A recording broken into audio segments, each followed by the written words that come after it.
बिस्मिल्लाहिर्रहमानिर्रहीम। अस्सलाम वालेकुम dear students. Second year biology chapter 21 lecture number 4। कल हमने मियोसिस के बारे में डिस्कस किया था। मियोसिस और उसकी टाइप्स 1 और 2 मियोसिस। हमने वहाँ पे एक चीज़ डिस्कस की थी कि जी मियोसिस 1 के अंदर जो है, खासकर उसकी प्रोफेज 1 के अंदर क्रॉसिंग ओवर हो रही है, वहाँ रिकम्बिनेशंस बन रहे हैं और यही सबसे बड़ी ड्यूटी है मियोसिस की कि मियोसिस के नतीजे के अंदर जो है, क्रॉसिंग ओवर के नतीजे में बड़ा एक सिग्निफिकेंट रूल है कि रिकम्बिनेंट्स बनते हैं, वेरिएशंस आती हैं और ये वेरिएशन जो होती है एक ही स्पीसीज के अंदर जो ऑर्गेनिज्म होते हैं उनको थोड़ा सा वो उसके कैरेक्टरिस्टिक को क्या करती है, चेंज कर देती है थोड़ा सा। जिस तरह ह्यूमन बीइंग्स में देखें, अगर एक फैमिली में देखें फादर और मदर जो है उनके जो बेशक 2 हैं, 4 हैं, 6 बच्चे हैं, तो तमाम के कैरेक्टर्स और उनकी शक्लें जो होती हैं एक दूसरे से ज़रा डिफरेंट होती हैं। तो ये किसकी वजह से है? ये मियोसिस की वजह से है। ठीक है जी। मियोसिस की वजह से अच्छे और बेटर कैरेक्टर्स जो होते हैं वो डेवलप होते हैं। ये अच्छे और बेटर कैरेक्टर जो हैं ऑर्गेनिज्म की सर्वाइवल के अंदर जो है वो बहुत बड़ा रोल प्रोवाइड करते हैं और ऑर्गेनिज्म जो है वो अपने आप को एनवायरनमेंट के अंदर एडजस्ट कर सकते हैं। एवोल्यूशन में बहुत बड़ा रोल है मियोसिस का। Meiosis usually take place at the time of sexual cell यानी गैमेट फॉर्मेशन के अंदर, एनिमल के अंदर, और स्पोर फॉर्मेशन होती है प्लांट्स के अंदर, जिसकी वजह से नंबर ऑफ क्रोमोसोम गैमीट्स में और स्पोर में रिड्यूस होते हैं, हाफ होते हैं। फिर जब ज़ाइगोट बनता है फर्टिलाइजेशन के दौरान तो दोबारा वो रीगेन कर लेते हैं अपने ओरिजिनल नंबर ऑफ क्रोमोसोम्स। अगर ये चीज ना होती मियोसिस और हर जनरेशन के अंदर नंबर ऑफ क्रोमोसोम्स डबलिंग होती जाती, तो फिर ऑर्गेनिजम्स या वो जो स्पीसीज थी उस स्पीसीज का जो ओरिजिनल उसकी शेप थी या उसकी स्ट्रक्चर थी या उसके कैरेक्टरिस्टिक थे वो वजूद में ना रहते। इस वजह से लाजमी है कि नंबर ऑफ क्रोमोसोम को क्या किया जाए, रिड्यूस किया जाए, और यही वजह है कि मियोसिस के अंदर नंबर ऑफ क्रोमोसोम रिड्यूस होते हैं। मियोटिक एरर या नॉन डिसजंक्शंस।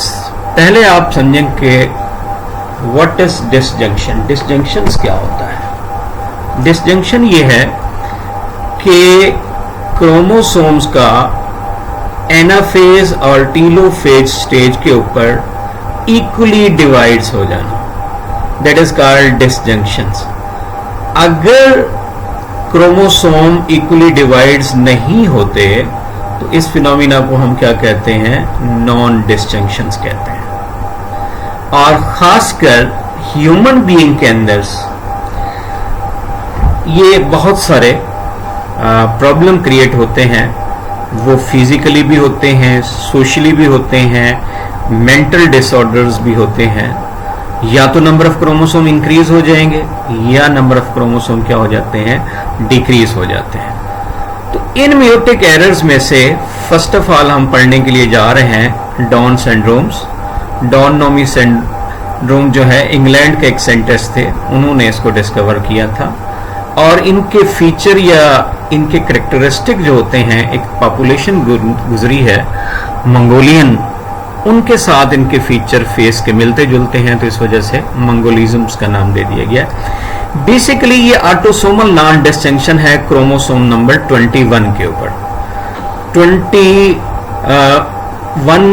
जो पेयर ऑफ क्रोमोसोम्स है ये फेल टू सेग्रीगेट हो जाते हैं, तो रिजल्टिंग एक तरफ गैमीट्स क्या चले जाते हैं 24 और एक साइड पे 22 आ जाते हैं। अब जब नॉर्मल स्पर्म 23 क्रोमोसोम रखने वाला जब 24 क्रोमोसोम वाले एग के साथ फर्टिलाइज होता है तो नंबर ऑफ क्रोमोसोम इंडिविजुअल के अंदर कितने हो जाते हैं? 47 हो जाते हैं। यानी ये ट्राइसोमी है। डिप्लॉयड नंबर ऑफ क्रोमोसोम्स जो है उसके अंदर एक एक्स्ट्रा क्रोमोसोम आके लग गया तो 47 हो गया। डाउन सिंड्रोम जो है ये रिलेट करता है विद एज ऑफ मदर के साथ। अगर मदर टीनेजर्स हैं तो हजारों बच्चे पैदा होते हैं, यानी हजारों टीनेजर मदर्स के अंदर, तो उनमें से कोई एक ऐसा बच्चा हो सकता है जो डाउन सिंड्रोम वाला हो सकता है। अगर ये एज मदर की 40 ईयर चली जाती है तो उस वक्त जो ये रिस्क है वो 100 में से एक हो सकता है। अगर अब 45 तक एज होती है मदर्स की तो 3 टाइम्स ग्रेटर हो जाता है, यानी हर 33 में से एक बच्चा जो होगा वो कौन से वाला होगा? डाउन सिंड्रोम्स वाला होगा।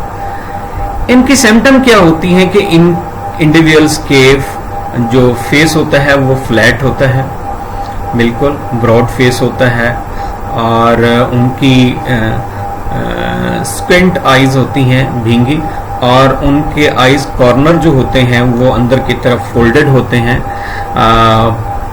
प्रोट्राउटिंग जो इनकी टंग्स होती है, जुबान बाहर निकाली हुई, मेंटली रिटार्डेड ये होते हैं, सेंट्रल नर्वस सिस्टम डिफेक्टिव होता है। तो अमूमन तो ये इस तरह के सिंड्रोम जो होते हैं ड्यूरिंग प्रेगनेंसी ही क्या हो जाते हैं? अबॉर्ट हो जाते हैं। अगर ये सरवाइव कर जाएं तो इनका जो सिम्टम्स होती हैं वो इस तरह की होती हैं। तो ये ऑटोसोमल नॉन डिस्टिंक्शंस हैं, मे अकर इन अदर देन 21 क्रोमोसोम, यानी ये सेग्रीगेशन जो है वो फेल हो सकती है 21 के अलावा किसी और क्रोमोसोम की वजह से भी हो जाती है। तो रिजल्ट इनका क्या, अबॉर्शन हो जाती है या अर्ली एजेस के अंदर इनकी डेथ हो जाती है। इसके बाद जो दूसरा सिंड्रोम्स है ये है क्लाइनफिल्टर सिंड्रोम्स। जर्मन साइंटिस्ट ने इसको डिस्कवर किया था। इसमें नंबर ऑफ क्रोमोसोम 47 होते हैं। इसमें एक एडिशनल एक्स क्रोमोसोम आ जाता है। एक्स वाई तो नॉर्मल है, एक एडिशनल एक्स क्रोमोसोम आ जाता है। अब डेफिनेट बात है कि एक्स वाई तो मेल के अंदर होते हैं, जब एक एक्स क्रोमोसोम और आ जाएगा तो उसने जो अपना इन्फ्लुएंस है वो इनमें करना है, और ना तो वो एक्स को प्रॉपरली उसके साथ डेवलप होंगे कैरेक्टरिस्टिक, और ना प्रॉपरली वाई वाले कैरेक्टर डेवलप होंगे, तो वो इन बिटवीन द कैरेक्टर्स रह जाते हैं। यानी इनको अगर देखा जाए तो बज़ाहिर ये मेल लगते हैं, और इनके ब्रेस्ट जो होते हैं वो इनलार्ज होते हैं, बड़े होते हैं, और काफ़ी लंबा कद होता है इनका, और मोटापा भी होता है। टेस्टिस छोटे से होते हैं, टेस्टिकल्स, लेकिन इनके अंदर जो होता है वो स्पर्म इजैकुलेशन नहीं कर सकते। पीनस बहुत छोटा होता है, और इनके अंदर under developed secondary sex characters होते हैं। अच्छा, सेक्स कैरेक्टर दो तरह के होते हैं, एक प्राइमरी होते हैं या एक सेकेंडरी। यानी बेबी में मेल है या फीमेल है, अगर पैदाइशी तौर पे मेल है तो उसमें पीनस होगा, और फीमेल है तो उसमें विजेना होगा। ये प्राइमरी कैरेक्टर्स हैं। लेकिन वक्त के साथ साथ जो होते हैं उनके अंदर कुछ और मजीद चेंजेस आती हैं, मेल के अंदर भी फीमेल के अंदर भी। तो यानी एनलार्जमेंट ऑफ पीनस, ओवरीज के अंदर एग का प्रोडक्शन होना, मेंस्ट्रुअल साइकिल का स्टार्ट होना, ये सारी चीजें सेकेंडरी सेक्सुअल कैरेक्टर्स के अंदर आती हैं। तो वो चीजें इनके अंदर नहीं होती। अच्छा, नंबर ऑफ क्रोमोसोम्स इनमें 48 भी हो सकते हैं, 49 तक भी जा सकते हैं। ये केस हो सकता है इनके अंदर ना, डिफरेंट टाइप के मियोटिक एरर्स के अंदर नॉन डिस्टिंक्शंस हो सकता है इनके अंदर से। अब इसके बाद नेक्स्ट जो है वो है टर्नर सिंड्रोम्स। टर्नर सिंड्रोम्स में ये टर्नर नामी साइंटिस्ट ने इसको डिस्कवर किया था फर्स्ट टाइम। और इफेक्टेड इंडिविजुअल जो होते हैं उनमें 1 एक्स क्रोमोसोम मिसिंग होता है। आपको पता है कि फीमेल में XX क्रोमोसोम्स होते हैं, एक पेयर XX क्रोमोसोम्स का होता है, और 44 जो होते हैं वो ऑटोसोम्स होते हैं। अब जो इनका सेक्स क्रोमोसोम में डबल एक्स होता है, उसमें से एक एक्स क्या हो जाता है, मिसिंग हो जाता है। तो नंबर ऑफ क्रोमोसोम 46 की जगह क्या आ जाते हैं, 45 आ जाते हैं। तो इंडिविजुअल ये जो होते हैं सर्वाइव नहीं करते, और प्रेगनेंसी जो होती है वो ज़्यादातर अबॉर्ट हो जाती है। अगर ये सर्वाइव कर जाएं तो ये फीमेल अपीयरेंस देते हैं, और इनकी हाइट शॉर्ट स्टैचू, मतलब के नॉर्मल पीपल्स की निस्बत इनकी हाइट ज़रा कम होती है, और इनकी जो नेक है उसके साथ एक्स्ट्रा वहाँ पर मस्कुलर शीट्स होती हैं, जो उनकी नेक्स को शोल्डर के साथ क्या कर देती हैं, अटैच कर देती हैं। इनके अंदर ओवरीज भी नहीं होती, और complete absence of germ cells होते हैं इनके अंदर। तो ओवर प्रोडक्शन, मेंस्ट्रुअल साइकिल और इस तरह का कुछ इनके अंदर नहीं होता। ये लोग जिस तरह शुरू में मैंने कहा कि सोशली भी और फिजियोलॉजिकली भी, और उसके साथ जो है जेनेटिकली ये बड़े डिसऑर्डर्स होते हैं, और इनको जो होते हैं वो ज़्यादातर सोसाइटीज़ फिर एक्सेप्ट भी नहीं करती, और बहरहाल काबिल रहम है ये लोग, और इस तरीके से जो है ना ये डिसऑर्डर्स हैं। यहाँ पे इसको ज़रा डायग्रामेटिकली एक्सप्लेन किया गया है कि मियोसिस फर्स्ट में नॉन डिस्टिंक्शंस हुई है, 2 क्रोमोसोम्स थे तो दोनों एक ही साइड पे चले गए हैं, और यहाँ पे जो आना था एक सिंगल क्रोमोसोम्स आना था, लेकिन यहाँ पे गैमीट्स में क्या आ गए हैं, डबल एक एडिशनल आ गया है। यहाँ पर भी यही चीज़ हुई, एडिशनल आ गया है, ठीक है जी, नॉन डिस्टिंक्शंस है। और यहाँ पे अब नॉर्मलिटीज ये हुई है, ये सिर्फ सेक्स क्रोमोसोम को दिखाया गया, ऑटोसोम को यहाँ शो नहीं किया गया। अब यहाँ पे क्या है कि नॉर्मल जो क्रोमोसोम्स थे हैप्लॉइड, उनमें से एक मिसिंग हो गया, यहाँ से भी एक मिसिंग हो गया, ये भी अब नॉर्मल्स हैं। यहाँ मियोसिस 2 के अंदर नॉन डिस्टिंक्शन, देखिए मियोसिस 1 के अंदर प्रॉपर सेग्रीगेशन हुई है, मियोसिस 2 में जब ये क्रोमोसोम डिवाइड्स होने थे, हैप्लॉइड्स आने थे, तो इस वजह से जो है ये एक साइड पे 2 चले गए हैं और एक साइड पे इधर एडिशन हो गई है, इधर डिलीशंस हो गई है।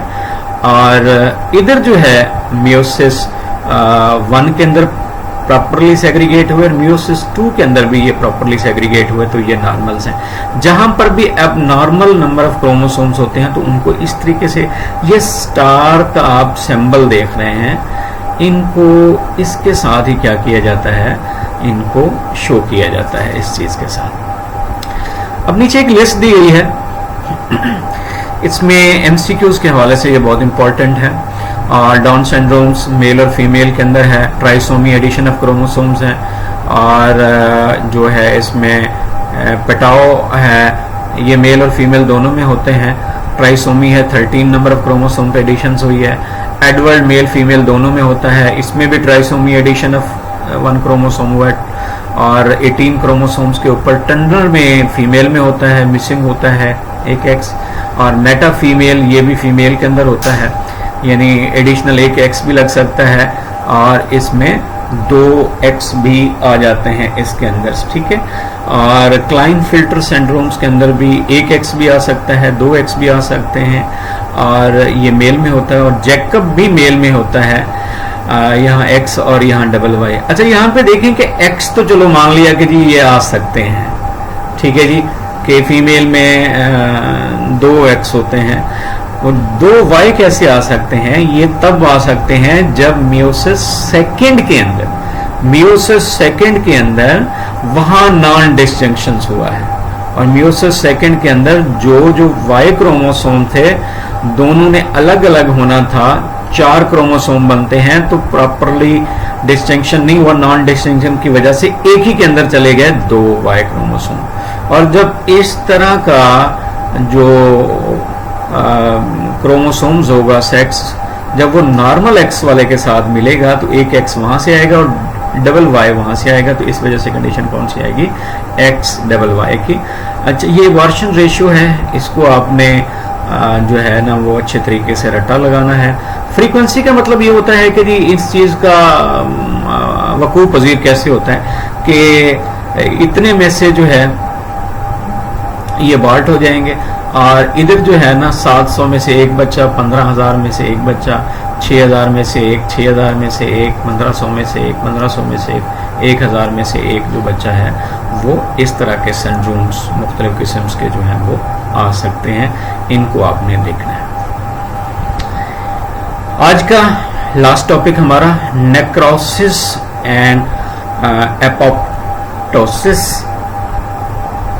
Cell in an organism depend upon करता है various extra cellular and intracellular signal के ऊपर for its regulated controlled activities like cell division, pattern formation, differentiation, morphogenesis and motility. यानी किसी भी ऑर्गेनिज्म के अंदर जो सेल है वो डिपेंड करता है एक्स्ट्रा सेलुलर सिग्नल के ऊपर या सेल के अंदर के सिग्नल के ऊपर, जिसकी वजह से वो डिवीजन भी करता है। अच्छा, उसका पैटर्न ऑफ फॉर्मेशन भी है, फिर उसके अंदर प्रॉपर डिफरेंशिएशन का प्रोसेस भी होता है, और फिर ऑर्गन फॉर्मेशन भी होती है। इवन कि उसका डेथ रेट जो होता है ना वो भी डिसाइड्स होता है। ठीक है जी। What responsibility it has to take and in which way even the डेप्थ of the cell is program. जब एक सेल डिवाइड होता है तो उसके साथ ही उसकी कुछ जिम्मेदारियों का तयन हो जाता है कि उसने क्या कुछ करना है, कैसे डिवाइड्स होना है, किन चीजों की फॉर्मेशन के अंदर पार्टिसिपेट करना है। इवन उसका डेथ रेट भी क्या होता है, प्रोग्राम्स होता है। अब यहां पे मैं आपको एक एग्जांपल दूंगा कि इंसान को मौत तो आनी है, और दो तरह होते हैं मेथड हैं डेथ के।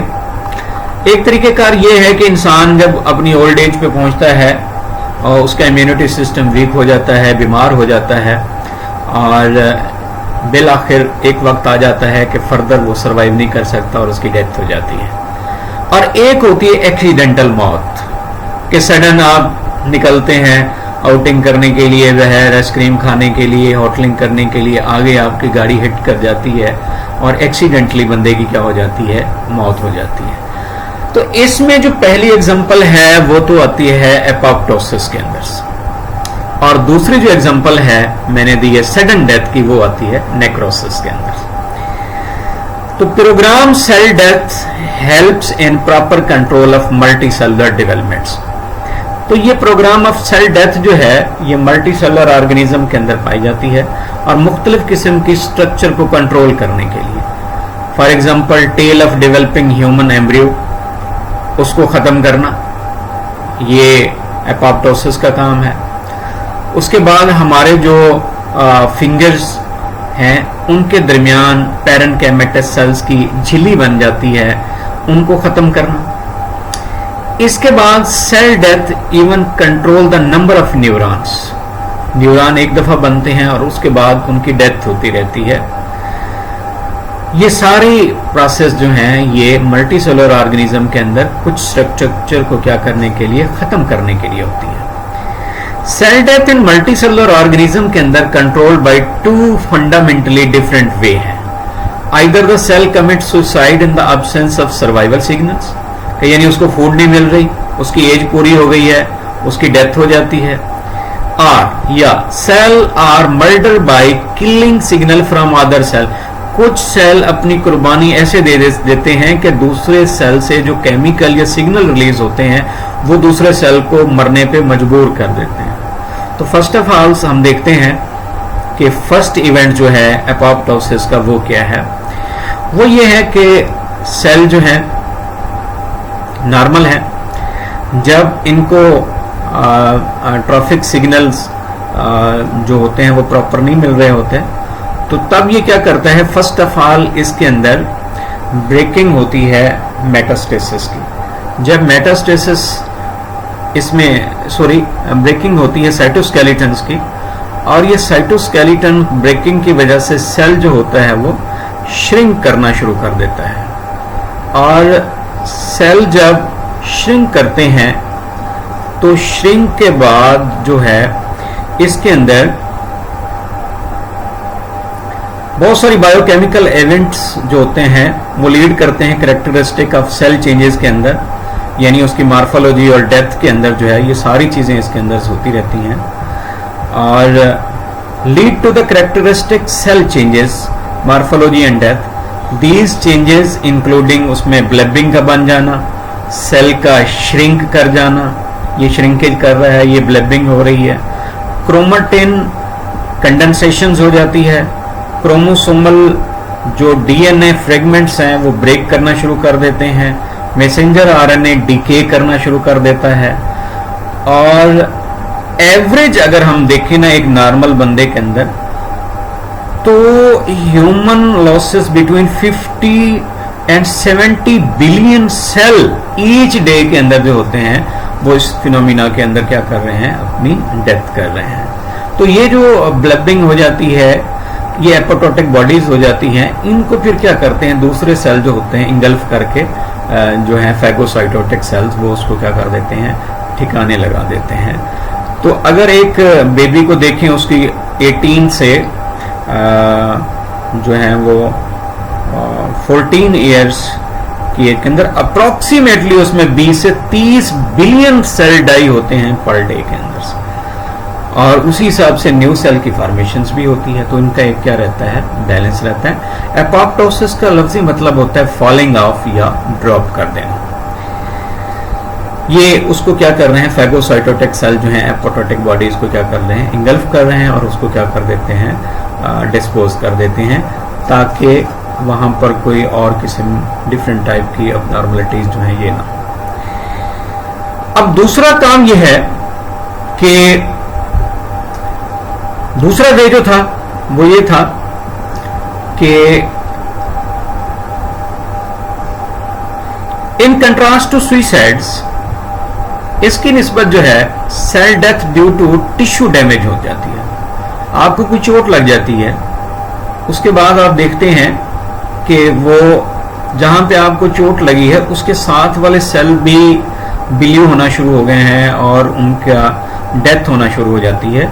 होता यह है कि during which the typical cell first of all क्या करेगा, जो सेल इंजर्ड होते हैं या चोट लगती है, ट्रॉमा होता है, तो फर्स्ट ऑफ ऑल वो स्वेल करते हैं, स्वेल करने के बाद वो फट जाते हैं और वो इंट्रासेलुलर कंटेंट रिलीज करते हैं।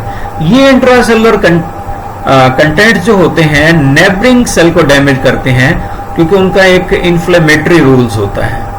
तो इस वजह से सेल की क्या हो जाती है, डेथ हो जाती है। लेकिन यहां पे देखें कि एपोटोटिक बॉडी जो बनी है वो बॉडी का कोई इंट्रासेलुलर कंटेंट रिलीज नहीं हो रहा, क्योंकि वो एक मेम्ब्रेन्स के अंदर क्या है, क्लोज रहता है। ये प्रोग्राम सेल डेथ है और ये क्या है, ये सडन डेथ है। ठीक है जी। तो इन दोनों में डिफरेंस भी आ सकता है। तो यहां पे आ सकता है कि जी what is difference between apoptosis and necrosis. दूसरा आ सकता है कि जी how cell death phenomena record beneficial in development of multicellular organisms. तो ये पैराग्राफ आप लिखेंगे। ठीक है जी। ब्लेबिंग की डेफिनेशन आ सकती है, वो जो एपोटोटिक बॉडीज थी। इसके पीछे जो है कोई भी सिंड्रोम्स आपको दिया जा सकता है, उसके कैरेक्टर पूछे जा सकते हैं। इसके बाद जो है आपसे इम्पोर्टेंस ऑफ मियोसिस पूछी जा सकती है, इम्पोर्टेंट ऑफ माइटोसिस पूछी जा सकती है। उसके बाद माइटोसिस और मियोसिस के अंदर डिफरेंस आपसे पूछा जा सकता है। इसके साथ जो है आपने लेप्टोटीन है, ज़ैगोटीन है, पैकिटीन है, डिप्लोटीन है, डायकिनेसिस, उसमें से कोई एक स्टेज जो है आपको शॉर्ट क्वेश्चन के लिए दी जा सकती है। इसके साथ जो है आपसे कैंसर्स क्या है, बिनाइन और मैलिग्नेंट ट्यूमर्स क्या है, उसमें डिफरेंशिएट पूछा जा सकता है, या काजेस पूछी जा सकती हैं कैंसर्स की। माइटोसिस की डिफरेंट स्टेजेस पूछी जा सकती हैं। माइटोसिस में खासकर साइटोकिनेसिस जो है वो प्लांट में और एनिमल में, उनका डिफरेंस पूछा जा सकता है। माइटोटिक अपरेटस का पूछा जा सकता है कि वो क्या चीज़ है। उसके साथ सेल साइकिल और उसकी डायग्राम का पूछा जा सकता है और उसको लेबलिंग करना आता है। ठीक है जी। इंटरफेस को डिफाइन करें, सेल साइकिल को डिफाइन करें। तो ये बेटा जो हैं वो मेन शॉर्ट क्वेश्चंस हैं इस चैप्टर्स के, जो आपसे पूछे जा सकते हैं। इस चैप्टर में से 2 शॉर्ट क्वेश्चंस आने हैं और 2 ही MCQs आते हैं। बाज़ वक़्त 1 MCQs आ जाता है, बाज़ वक़्त इस चैप्टर से 2 MCQs भी दिए जा सकते हैं। इंशाल्लाह नेक्स्ट चैप्टर के साथ फिर मुलाकात होगी, तब तक इजाज़त दें, खुदा हाफिज़।